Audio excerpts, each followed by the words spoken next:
Comenzamos a grabar.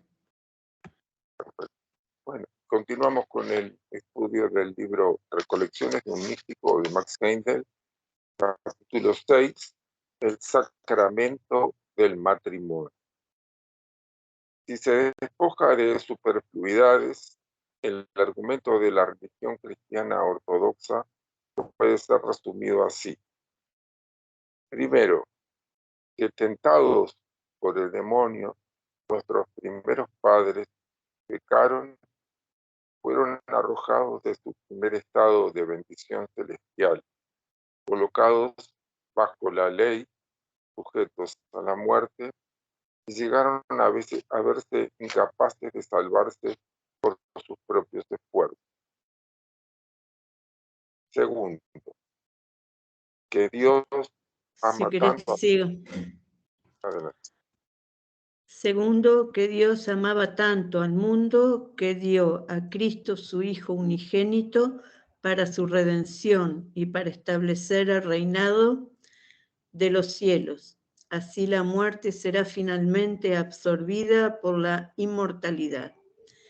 Este simple credo ha provocado las sonrisas de los ateos, incluso de los puramente intelectuales que han estudiado las filosofías trascendentales con sus sutilezas de lógica y de argumentación, y hasta de algunos entre aquellos que estudian las enseñanzas de misterios occidentales. Tal actitud mental es enteramente gratuita. Deberíamos saber que los conductores divinos de la raza humana no permitirían que tantos y tantos millones continuaran en el error por milenios y milenios. Cuando las enseñanzas de misterios occidentales se despojan de sus excesivas explicaciones iluminativas y descripciones detalladas, y se descubren sus enseñanzas básicas, se encuentran entonces de exacto acuerdo con las enseñanzas cristianas ortodoxas. Existió un tiempo en que la raza humana vivía en un estado libre de pecado, cuando el pesar, el dolor y la muerte eran desconocidos. Tampoco el tentador personal de la cristiandad es un mito, pues los espíritus de Lucifer puede muy bien decirse que son ángeles caídos, y su tentación contra el hombre resultó ser una concentración de su conciencia sobre la fase material de la existencia, por lo que cae bajo la ley de la decrepitud y de la muerte. Igualmente es cierta y verdadera la misión de Cristo de ayudar al hombre, elevándole a un estado más etéreo, donde la disolución de los cuerpos ya no será necesaria para libertarse de los vehículos que se han hecho demasiado pesados y disponerse para ulteriores usos. Pues Bueno, sí. Max Heindel nos dice esto elevándose a un estado más etéreo. Es cierto la misión de Cristo de ayudar al hombre de elevándole a un estado más etéreo, donde la disolución no será más necesaria para libertarse de los vehículos. ¿Qué clase de disolución?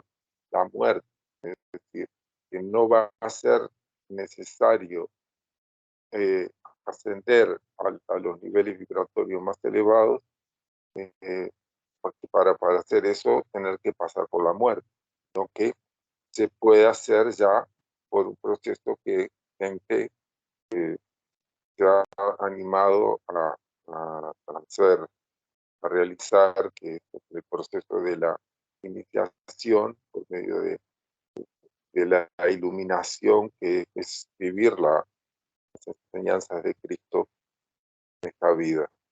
A veces puede llevar más una vida, muchas vidas puede llevar, pero el camino está abierto, ya algunos lo han abierto, y el primero de todos el propio Jesucristo. Entonces Entonces nos está diciendo que ya no es necesario tener que pasar por la muerte para elevar. Gracias a que existe la muerte, es que nos hemos podido seguir elevando, porque la intervención de los espíritus de Lucifer, de la oleada de vida de los ángeles, pero que se rezagaron, que nos sugirieron determinada conducta que fue la que nos fue enfocando cada vez más en el mundo físico y fue endureciendo nuestros propios cuerpos, y al endurecerse en nuestros cuerpos, al cristalizarse, nuestra clase de experiencias se fue haciendo cada vez menos espiritual también, condicionados por el vehículo que estamos ocupando, porque tenemos que saber que originariamente nuestro vehículo, como fue creado en el creado o recreado, se podría decir, ¿no? El globo en la cuarta revolución del periodo terrestre, fue en la región etérica del mundo,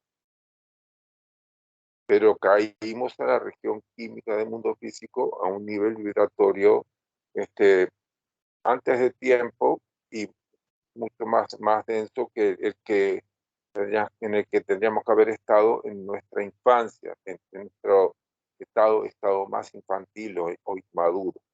Quizás sí era necesario que tuviéramos que llegar a la región química, como se ve cuando se analizan los esquemas de los 7 días de la creación, pero evidentemente que llegamos en un tiempo en donde no teníamos la maduración suficiente. Entonces, todo este relato de la Iglesia Católica que se ha venido extendiendo durante todo la etapa de estos milenios, nos está diciendo Mike Heindel que tiene su sustento, que no nos hubieran dejado las jerarquías que trabajan para el cumplimiento del plan divino, estuviéramos permanentemente equivocados. Ahora parece que hay gente que nos quiere hacer creer que todo lo que hemos recibido es todo falso, es todo un engaño, y que ellos son los que nos vienen a decir la verdad acerca de las cosas. Entonces, si eso fuera así, quiere decir que Dios y las jerarquías que trabajan para Dios nos han permitido estar permanentemente en el engaño y hacer subsistir ese engaño. No me parece que pueda ser una cosa razonable que eso fuera así. Simplemente tenemos que pensar que nosotros no permitiríamos ni que nuestros hijos ni que nuestros amigos estuvieran permanentemente en el engaño si sabemos que están engañados. Por lo menos les daríamos la información del error. Entonces, eso es lo que nos cuenta Mike de la carta. Bueno. Pues este es verdaderamente un cuerpo de muerte, en el que solamente la más pequeña cantidad de materia provista de vida, pues parte de su estructura es materia nutritiva que no ha sido todavía asimilada. Otra porción mucho mayor está ya en camino de la eliminación y únicamente entre estos dos polos puede ser hallada la materia que está avivada completamente por el Espíritu. En otros capítulos hemos estudiado el sacramento del bautismo y de la comunión, sacramentos que tienen que ver particularmente con el Espíritu. Procuraremos ahora comprender el lado más profundo del sacramento del matrimonio, que tiene que ver esencialmente con el cuerpo. Como los demás sacramentos, el del matrimonio tuvo sus principios y tendrá igualmente su fin. Su comienzo fue descrito por Cristo cuando dijo: ¿no habéis leído que aquel que les hizo en el principio les hizo macho y hembra? Y añadió: por esta causa dejará el hombre a su padre y a su madre, y se unirá a su esposa, y ambos serán una sola carne. Por lo tanto, ya no serán dos, sino una carne. Mateo 19, del 4 al 6. Él también dejó indicado el fin del matrimonio cuando dijo: al resucitar ellos, no se casarán ni serán dados en matrimonio, sino que serán como los ángeles de Dios en el paraíso. Mateo 22:30. Bajo esta luz, la lógica de la enseñanza es evidente, pues el matrimonio llegó a ser necesario a fin de que el nacimiento pudiese proveer de nuevos instrumentos para reemplazar aquellos que la muerte hubiese destruido. Y cuando la muerte haya sido absorbida por la inmortalidad y no haya necesidad de nuevos instrumentos, el matrimonio será también innecesario. La ciencia, con admirable audacia, ha procurado resolver el misterio de la fecundación y nos ha explicado cómo la imaginación tiene lugar en las paredes del ovario, como el óvulo diminuto se forma en la reclusión de su oscura cavidad, cómo emerge de allá y penetra en el tubo de Falopio. Es atravesado por el espermatozoide del macho y el núcleo de un cuerpo humano está completo. Así es como suponemos estar en la fuente y origen de la vida, entre comillas. Pero la vida no tiene principio ni tendrá fin, y lo que la ciencia considera erróneamente la fuente de la vida es realmente el origen de la muerte, puesto que todo lo que procede de la matriz está destinado más tarde o más temprano a alcanzar la tumba. Las fiestas del matrimonio que preparan el nacimiento aprovisionan al propio tiempo de alimento a las fauces insaciables de la muerte, y mientras sea necesario el matrimonio para la generación y el nacimiento, la desintegración y la muerte serán el resultado inevitable de ello. Es por lo tanto de suma importancia conocer la historia del matrimonio, las leyes y acciones que envuelve, la duración de su institución y cómo puede ser trascendido o superado. Al obtener nuestros cuerpos vitales en los tiempos hiperbóreos, el Sol, la Luna y la Tierra formaban todavía un solo cuerpo, y las fuerzas solar-lunares penetraban a cada ser en igual medida, así que todos podían perpetuar por sí mismos su raza por medio de capullos y gérmenes, como las plantas de nuestros días. Los esfuerzos del cuerpo vital para suavizar el denso vehículo y conservarse vivo no eran interferidos por nadie ni nada, y esos cuerpos primitivos semejantes a las plantas vivían años y más años.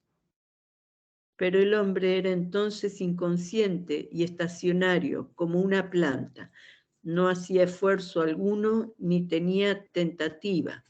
La adicción de un cuerpo de deseos le procuró el incentivo y el propio deseo, resultando la conciencia como consecuencia de la guerra entre el cuerpo vital que construye. Sí, ¿sale cortado? No te oigo.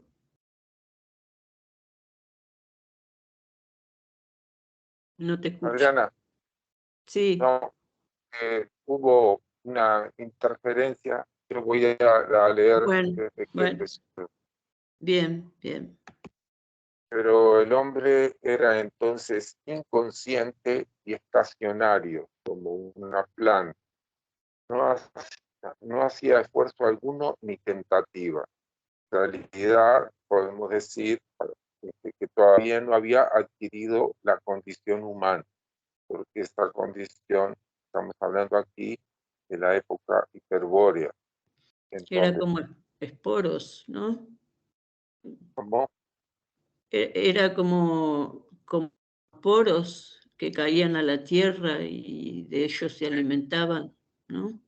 Estaba conectado por lo que hoy es el cordón plateado, estaba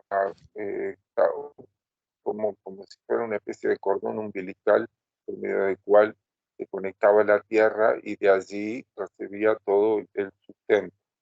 Tanto lo recibía del exterior, del sol, que todavía estaba en una condición muy diferente a la actual, como también el sustento de la tierra. Entonces nos dice, pero la planta entonces era inconsciente y estacionario como el hombre era entonces inconsciente y estacionario como una planta. No hacía esfuerzo alguno ni tentativa, es decir, era meramente receptor. La adición de un cuerpo de deseos le procuró el incentivo y el propio deseo, resultando la conciencia como consecuencia de la guerra entre el cuerpo vital que construye y el cuerpo de deseos que destruye, el cuerpo denso. O sea que la conciencia resulta de una guerra. Había un estado de actitud, de perfección, de armonía perfecta, pero no era tan perfecta porque en ese nivel podría ser perfecta. Pero había un estado estancado. Entonces era necesario introducir un factor que, aunque necesariamente es discordante, que es el cuerpo de deseos, es un medio por el cual se puede llegar a desarrollar la conciencia para después, más adelante, adquirir de nuevo el estado de armonía que era el que predominaba en la época hiperbórica. Pero ya con una conciencia y un autodominio que es el que estamos tratando de conseguir ahora.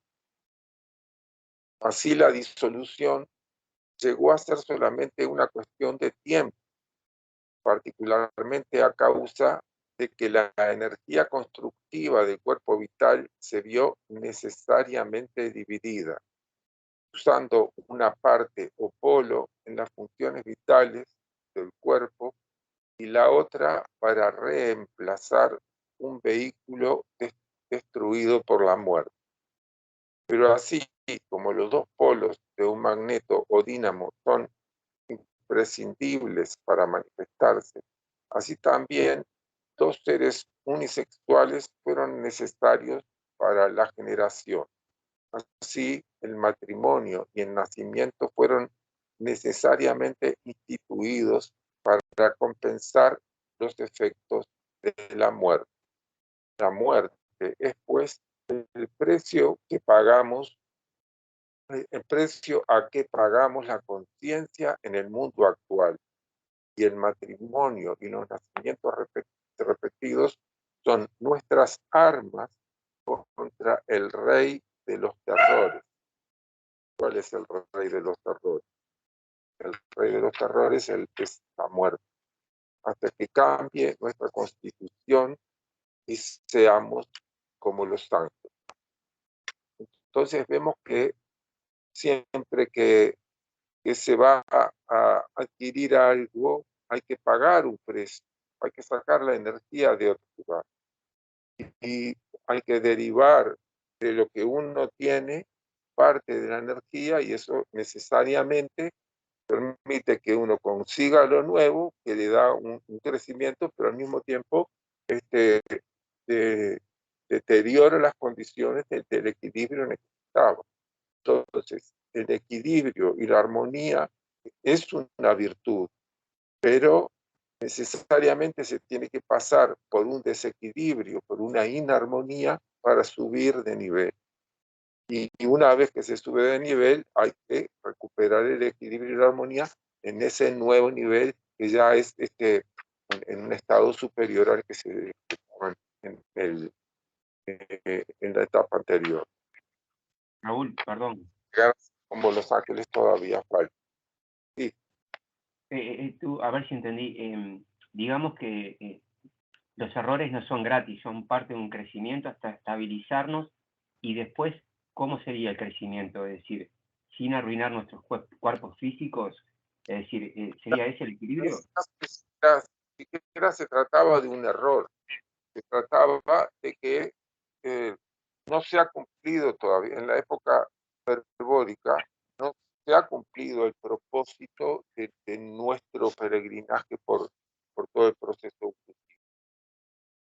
Se ha conseguido un estado de armonía. Es como decir, para compararlo en un brevísimo lapso, uno puede mirar a un bebé que ya comió y que está en reposo, durmiendo en perfecta armonía.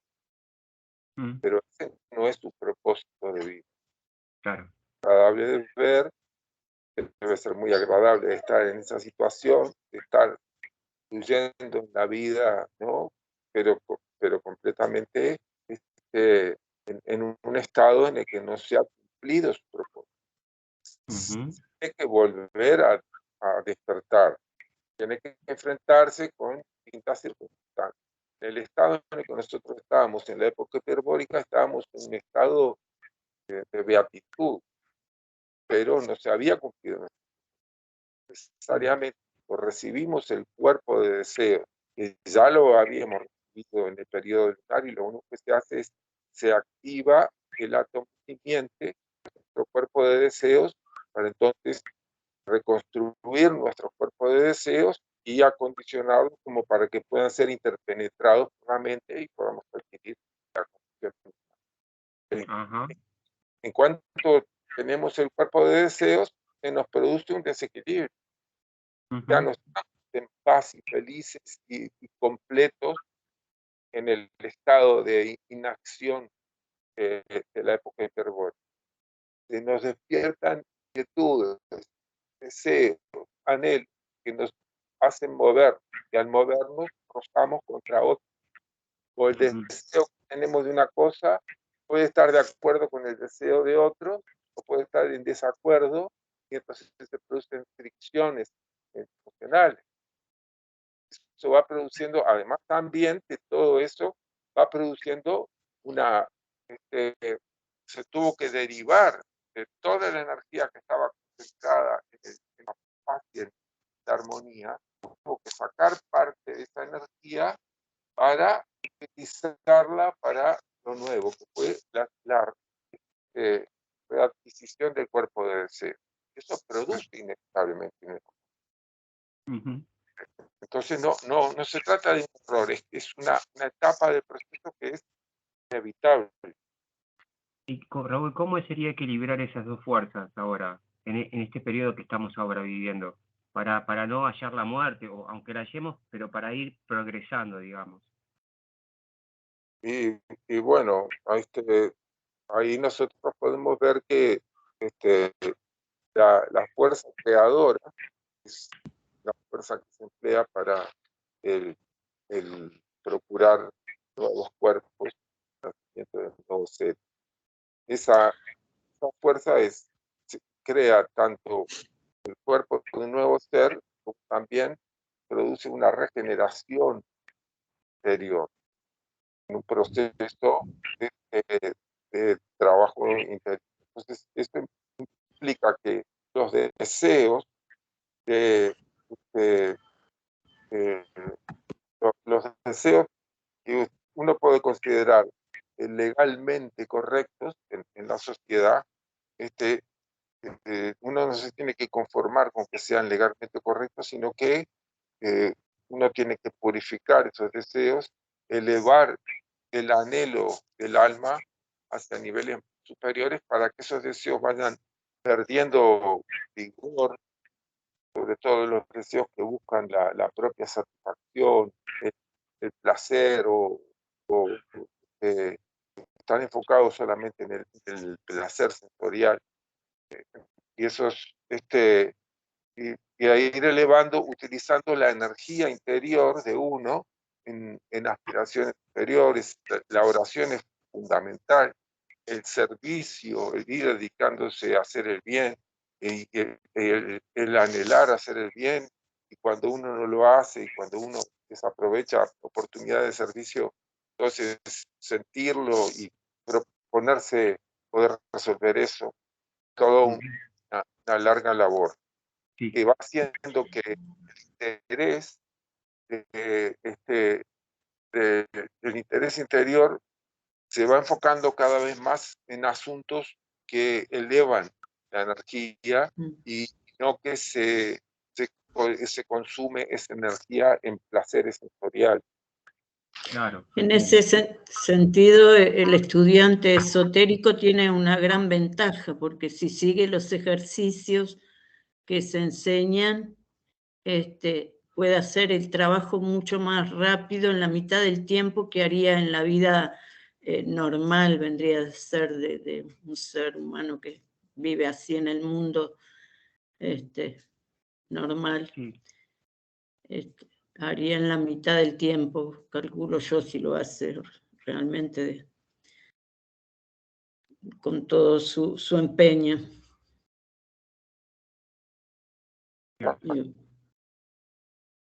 Y bueno, sí, es exactamente así.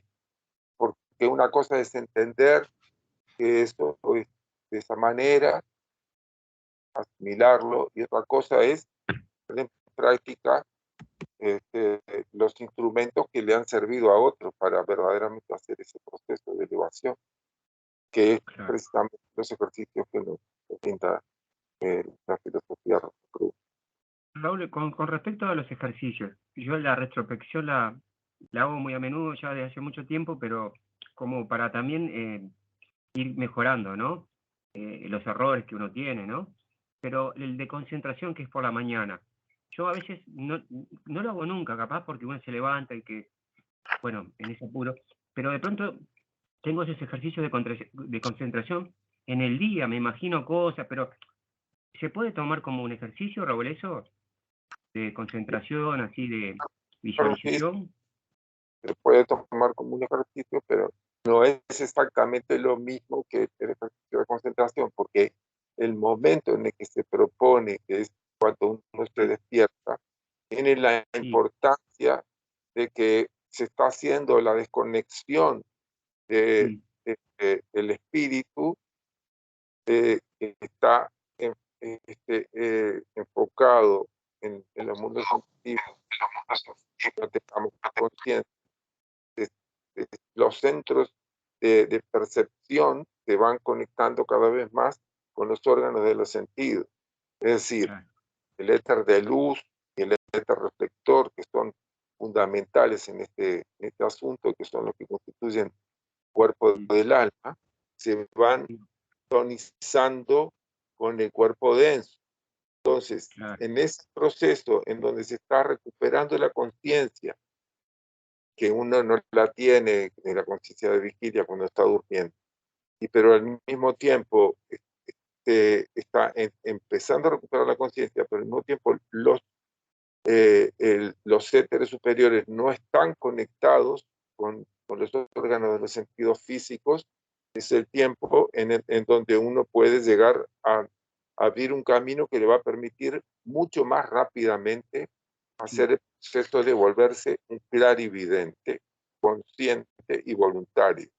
Claro, entiendo. Y después de que consigues hacerse un clarividente, consciente y voluntario, y ejercita esa capacidad, puede continuar más adelante para llegar a aprender a salir del cuerpo voluntariamente, siguiendo las leyes y los cuidados necesarios. Ahí va a aparecer un instructor que le va a indicar a uno cuáles son los cuidados específicos que tiene que tener uno. Y ahí podría entrar entonces en la condición de iniciado una vez que culmine eso, cuando tenga ya la capacidad de enfrentarse con todos los errores y los males que ha hecho en todas sus vidas anteriores. Pero se tiene que desarrollar una tremenda fortaleza que solamente se puede conseguir desarrollando un amor al prójimo, una comprensión de que hemos caído en muchos errores y que al no estar deseando venganza de los que nos hacen daño, los miramos con una comprensión semejante a la comprensión que nos tienen desde el cielo. De esa forma se puede llegar a la iniciación, que es el inicio de un camino que nos va a conducir a la vida eterna, en que pasan varias iniciaciones para poder llegar a esa condición de la vida eterna, que es una de las pocas promesas que nos hizo Cristo. Gracias, Raúl. Muy lindo todo esto. Tenemos como todo esto que nos ha venido enseñando la iglesia predominante de estos 2 milenios, si bien tenía algunas carencias en cuanto al planteo intelectual, o quizá algunas, tiene un contenido esencialmente verdadero y valioso, que fue transmitido ese contenido por otra gente extraordinariamente valiosa también, perteneciente a la iglesia, que ha venido entregando su empeño, su corazón y su alma para transmitir este mensaje, de abrir el corazón a Cristo y de vivir de acuerdo a sus enseñanzas. Ahora que esta iglesia que ha tenido el predominio en la era de Piscis en la que estamos, tiene que dar lugar a enfoques más profundos del cristianismo esotérico, no la esencia fundamental que ha venido enseñando esta iglesia sobre el cristianismo verdadero y genuino, que desde los primeros principios después de la muerte y resurrección de Jesucristo. Tenemos que valorar y rescatar esa esencia que ha venido estando vigente durante todo nuestro proceso evolutivo desde hace 2000 años, que sería muy bueno que pudiéramos integrar los valores de la gente que ha hecho ese esfuerzo de traernos esta bendita enseñanza del cristianismo y mantenerla vigente, ya con un enfoque de una comprensión más ajustada a los tiempos de la era de Acuario que estamos por ingresar en poco tiempo. Hay una pregunta de Julio Sí. Sánchez. Sí, adelante. Hermano Raúl, una preguntita. Digamos, las personas que tenemos problemas de memoria reciente, que es la memoria de, a veces nos olvida lo que hicimos en el día, con respecto a la retrospección, hay cosas que uno llega, bueno, y hasta ahí me acuerdo. Entonces, ahí cómo que pasa en esos casos. No entendí bien la pregunta. No estoy oyendo bien. Trata de decírmela más despacio. Hermano, digamos, hay personas, en caso mío, que tenemos problemas de memoria reciente, ¿sí? Que nos olvidan lo que hicimos en la mañana. Entonces, cuando hacemos el ejercicio de retrospección, llega un momento que uno dice, miércoles, hasta las 9, 8, 10, 11, me acuerdo. Y ahí para abajo, vacíos. Bueno, entonces, lo que sucede es que a veces uno empieza a hacer el ejercicio y ya en algunas ocasiones cansancio lo permite por hacer colapsar y duerme. En otras ocasiones que uno no se acuerda de todos los acontecimientos. En este caso, estás pensando y algo que estás acordando, parece que lo que puedes hacer ya es poner esta energía, sobre todo en algunos acontecimientos que puedan parecer adecuados para poner mucha atención en determinado momento. Vamos a suponer, en este momento estás participando de esta clase.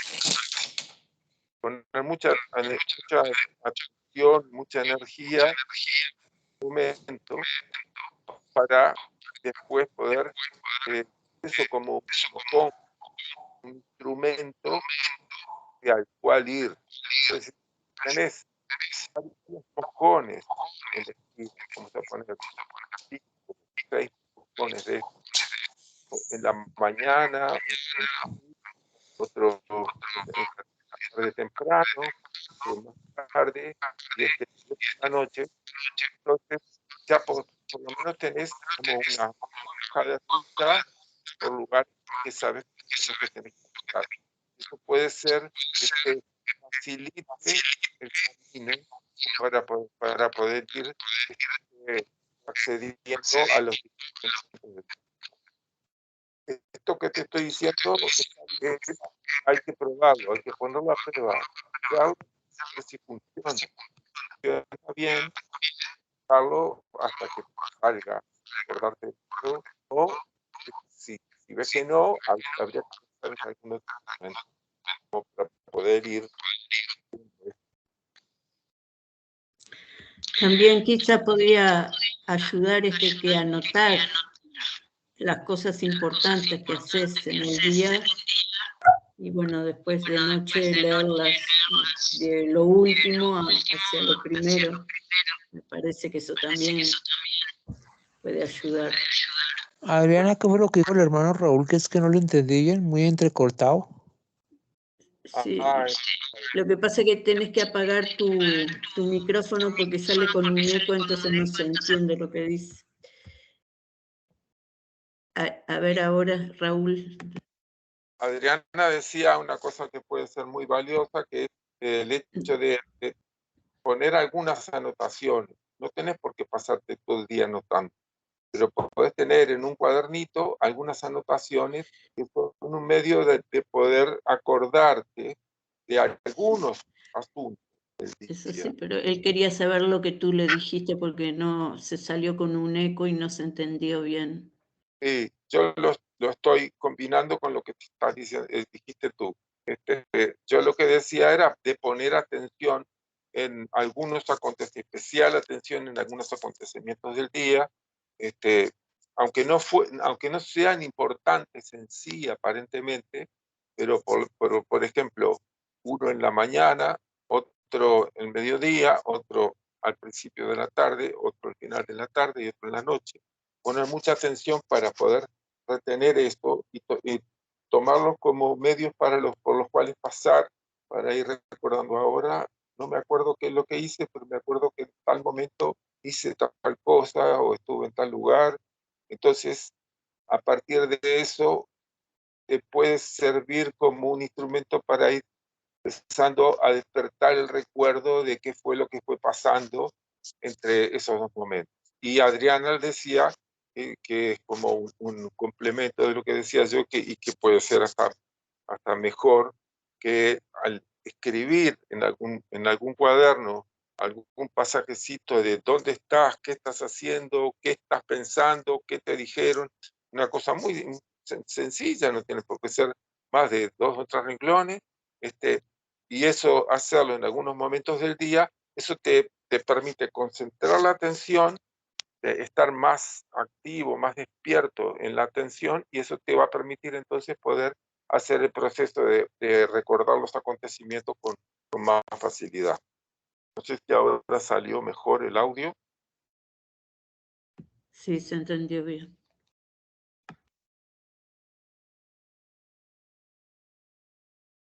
Bueno, estamos todavía en el sacramento del matrimonio. Es necesario puntualizar que no se dice que debamos ser ángeles, sino que llegaremos a ser como ángeles, pues los ángeles son la humanidad del periodo lunar, pertenecen a una corriente de evolución tan diferente a la nuestra como lo son los espíritus humanos comparados con los de los animales actuales. San Pablo hace constar en su carta a los hebreos que el hombre fue hecho un poco de tiempo inferior a los ángeles, que descendió más bajo en la escala del materialismo durante el periodo terrestre, mientras que los ángeles no han habitado nunca globo alguno más denso que el éter. Tal como nosotros construimos nuestros cuerpos con partículas químicas de la Tierra, tal los ángeles construyen los suyos con éter. La sustancia es la aportación directa de todas las fuerzas vitales. Cuando el hombre haya llegado a ser como los ángeles y haya aprendido a construir su cuerpo con éter, no existirá naturalmente la muerte ni la necesidad de matrimonio para producir nacimiento. Pero cuando nos podemos dar cuenta del maravilloso misterio del amor, es cuando miramos el matrimonio desde otro punto de vista, considerándolo como una unión de almas, más bien que como una unión de los sexos.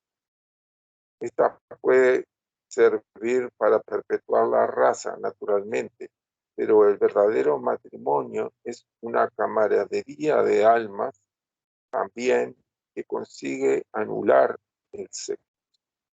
No obstante, aquellos realmente dispuestos a ponerse en este plano más elevado de la intimidad espiritual ofrecen alegremente sus cuerpos como sacrificio viviente en el altar del amor al no nacido para cotejar a un espíritu que espera y lograr un cuerpo inmaculadamente concebido.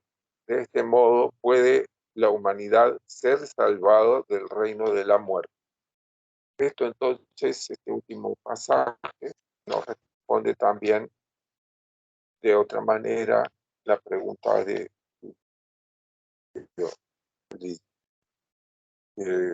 pero en este caso sí, eh, el matrimonio, la unión entre dos personas de distinto sexo ya no está centrada en el hecho de la necesidad biológica y psicológica, sino que está centrada en una camaradería de las almas, en una compartir aspiraciones espirituales, pero esa gente que ya entra en ese estado elevado del espíritu, se ofrece a sí mismo para, por medio de las relaciones sexuales, traer entonces de una forma pura a otro ser, a este mundo físico, y de esa forma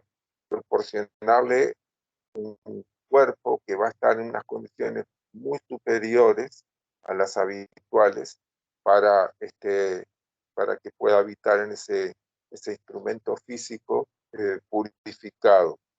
Encima, además, toman en cuenta como se debe las condiciones astrológicas, como para que la concepción y todo el proceso de la gestación y del nacimiento sean lo más puros posibles. Entonces, de esa forma se va a contribuir muy eficazmente a que la humanidad pueda llegar a conquistar este enemigo, que es el último, va a estar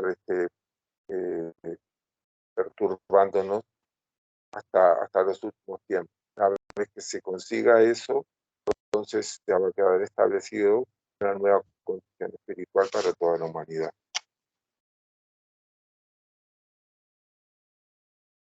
Esto es fácilmente comprensible, como dice Steindl, si consideramos la acción noble y gentil del cuerpo vital y la contrastamos con la del cuerpo de deseos en un acceso del mal humor, cuando se dice vulgarmente que el hombre ha perdido el control de sí mismo. Bajo tales condiciones, los músculos se tensan y la energía nerviosa se gasta en una medida suicida, de forma que tras una de estas tempestades, el cuerpo queda a veces postrado por varias semanas.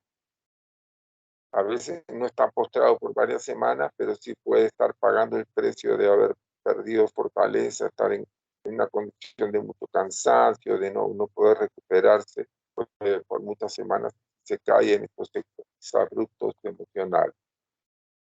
La más pesada labor que exista no causa tanta fatiga como un acceso de mal humor. Consecuencia, un niño concebido pasionalmente bajo las tendencias cristalizadoras de la naturaleza de deseos es naturalmente un niño de corta vida, y es deplorable que la duración de la vida sea hoy día casi un mote, pues en vista a la aterradora mortalidad infantil debería llamarse brevedad de la existencia.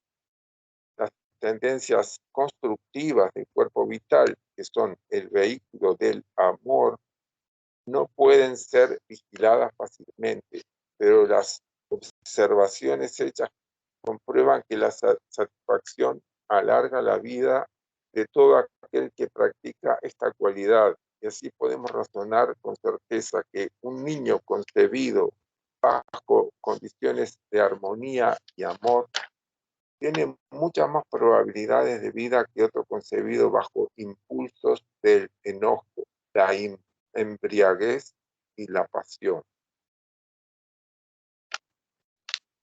Bueno, entonces vemos que todo está dependiendo de que nosotros podamos desarrollar en nuestra conducta los hábitos que propicien las condiciones como para poder nosotros mismos ser generadores de condiciones elevadas, y de esa forma también transmitírselas a nuestros descendientes.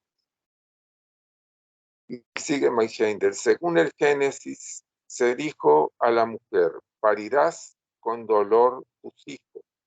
Y ha sido siempre un enigma inexplicable para los comentadores de la Biblia la lógica relación que existía o puede existir entre comer una fruta y los dolores del parto. Pero si comprendemos la casta relación que da la Biblia al acto de la generación, se percibirá fácilmente aquella. Mientras que las madres indias o las insensibles negras pueden parir sus hijos y muy pronto después reanudar sus labores en el campo, la mujer occidental, más agudamente sensitiva y de temperamento nervioso más fuerte y delicado, encuentra año tras año más difícil sortear el escollo de la maternidad, y esto que se ve ayudada por los mejores y más estudiosos científicos. Las razones que a ello contribuyen son varias. En primer lugar, mientras que nos mostramos excesivamente cuidadosos al seleccionar nuestros caballos y ganados para su procreación, mientras insistimos en averiguar la genealogía de los animales a fin de conseguir la mejor calidad del ganado en nuestras granjas, no ejercitamos tal cuidado respecto a la elección de un padre o una madre para nuestros hijos. Nos apareamos por impulso y después lo deploramos amargamente. Pedimos ayuda a unas leyes que hacen demasiado fácil obtener o abandonar los sagrados lazos del matrimonio.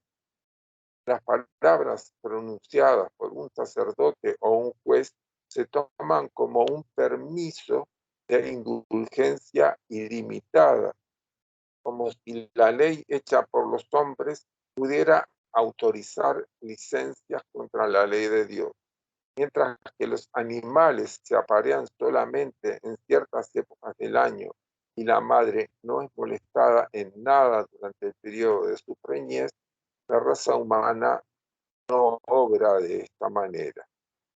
Ya sabemos nosotros que esto es el resultado de las sugerencias que no fueron solamente en un momento, que hicieron los ángeles esféricos, de comer el alegórico árbol del conocimiento, que no es otra cosa que establecer vínculos sexuales, porque repetidamente podemos razonar que la Biblia nos dice: Adán conoció a Eva y Eva concibió a Caín, y así sucesivamente. Cada vez que se hace la genealogía se habla de que el hombre conoce a su mujer y eso produce el nacimiento de uno de sus hijos.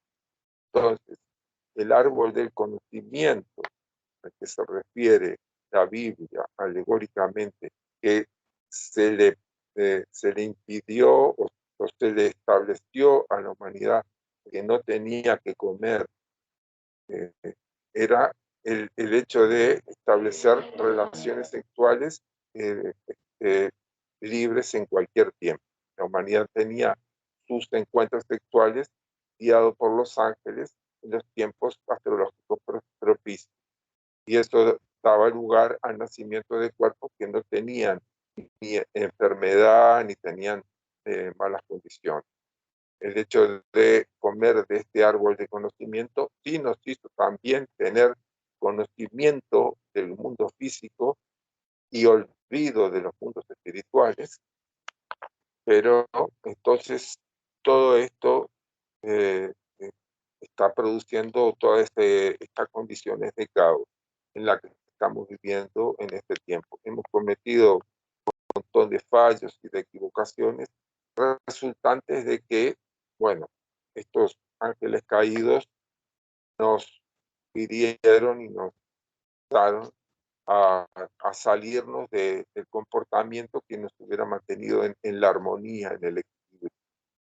Pero al mismo tiempo se aceleró todo nuestro proceso evolutivo. Entonces, si miramos el lado positivo, es que ahora, en este tiempo presente que estamos viviendo, ya hemos pasado por todo este proceso de sufrimiento, dolor, enfermedad, muertes sucesivas en nuestros cuerpos, y anhelamos poder participar en contribuir a que la humanidad llegue a superar todo este tema de la corrupción en la que inconscientemente hemos entrado. Y poder entonces sí madurar lo que tiene que madurar espiritualmente cada uno de nosotros, y a partir de eso conquistar y colaborar a que otros conquisten también esta condición de la vida eterna, que es una recuperación de la armonía, pero con una conciencia superior a la que teníamos en el estado de inocencia inicial, ya con una condición de virtud y no de inocencia. En vista de estos hechos, es maravilla que veamos semejante horror a la materialidad, y es hora que busquemos el remedio a este mal por una más sana. ¿Cómo? Perdón, maternidad, me dice acá. Maternidad. Es maravilloso que veamos semejante horror a la maternidad, y no es hora que busquemos el remedio a este mal por una más sana compenetración entre los dos actores del matrimonio. La astrología revelará el temperamento y la tendencia de cada ser humano.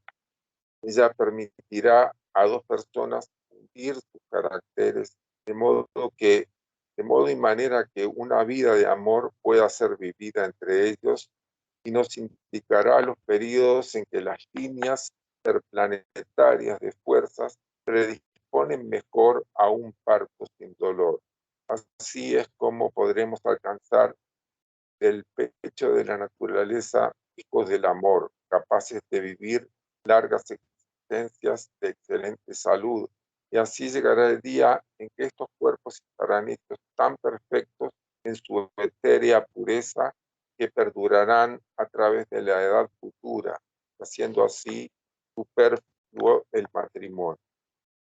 Porque si bien es cierto que todos cargamos con consecuencias de actos de vidas anteriores, si esa consecuencia la tenemos que vivir en un cuerpo en donde proporcionado las mejores condiciones posibles por parte de los padres, entonces esas consecuencias se van a poder ir sobrellevando no con tanta dificultad. Entonces, de esa forma todos podemos ir colaborando a que toda esa carga se pueda ir superando. Y después, bueno, me quedó pendiente comentar apenas pasajes en donde Heidel dice que las palabras del sacerdote o del juez que establece el matrimonio entre dos personas no es una licencia para que utilicemos desenfrenadamente nuestras apetencias sexuales. Es algo que nos conduce a un error, porque necesariamente se tiene que establecer un vínculo de profundo respeto, de cuidado en los niveles más elevados. Tenemos que estar aprendiendo y ya estamos empezando a aprender eso. Y bueno, la humanidad va a poder llegar a establecer vínculos de este nivel auxiliados por la astrología. Pero si ahora podemos amarnos cuando nos vemos los unos a los otros a través de un cristal filtrado, entre comillas, que es como lo dice la Biblia, ocultos por las máscaras de la personalidad y el velo del malentendido, estaremos seguros que el amor del alma por el alma, purgado de la pasión en el cristal del sufrimiento, será nuestra piedra más preciosa y más brillante en el cielo, como la intensidad de su sombra lo es ahora en la tierra. Entonces nosotros seremos también piedras pulidas, perfeccionadas, dice el propio piedra, el propio Pedro, que fue designado así por Cristo, y sobre esta piedra construiré mi iglesia. Y el propio Pedro en su carta nos dice: nosotros somos piedras del templo vivo de Dios. El hecho que esas piedras se tienen que pulir. El sufrimiento puede producir fricciones dolorosas en algún momento, pero en la medida que estamos trabajando para este crecimiento de esta purificación, este pulimiento que permita que la luz de Dios, que está permanentemente siendo emitida por Él, por las jerarquías que trabajan para Él, pueda fluir a través de nosotros podamos ser medios por los cuales esta luz pasa de forma completamente transparente y además cobra también alguna característica de nuestra propia condición individual, estaríamos contribuyendo a este cumplimiento de la realización de nuestro propósito en este proceso evolutivo. Como una de las jerarquías más que entre todas las jerarquías creadas por Dios dentro de sí mismos, estamos haciendo un trabajo que va a tener un movimiento perfecto, que es como una sinfonía de distintos músicos y distintos instrumentos que entre todos ellos hacen un aporte en donde no hay uno que sea superior al otro en cuanto a que el conjunto tiene que llegar a la perfección. Algunos empiezan antes y por eso desarrollan sus capacidades antes que los otros, pero no es porque sean esencialmente superiores, porque les ha tocado antes a los ángeles antes que a nosotros antes a los animales, los vegetales, etc. Pero que todos van a poder llegar al conocimiento de lo que ha concebido Dios, que lo que nos permite Dios participar en todo este proceso complejo, en donde el libre albedrío es imprescindible porque no tenemos que ser autómatas, porque tenemos que aprender a encontrar dentro de nosotros mismos los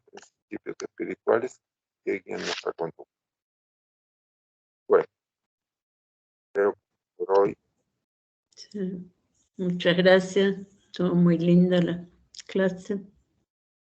Muchas gracias por Muy estar. bien, gracias. Importante el Gracias. tema también. ¿Sabes, Raúl, que mucha gente piensa que como son hijos de Dios, ya son perfectos, y esa es una gran equivocación, ¿no? Si no seríamos clones, y no habría mérito propio, ¿no? Claro, Tal cual. sí, por eso la Biblia habla del perfeccionamiento del amor de Dios. Totalmente. Si algo se tiene que perfeccionar, quiere decir que todavía no es perfecto. Potencialmente perfecto, pero todavía no está realizado. Bien. Bueno, gracias por las preguntas. Gracias. Bueno, Gracias. sí. Raúl. Nos vemos. Gracias por la concurrencia. Chau a Gracias. todos. Nos Nos vemos vemos. prontito, si Dios quiere. Que pasen lindo. Chau, chau.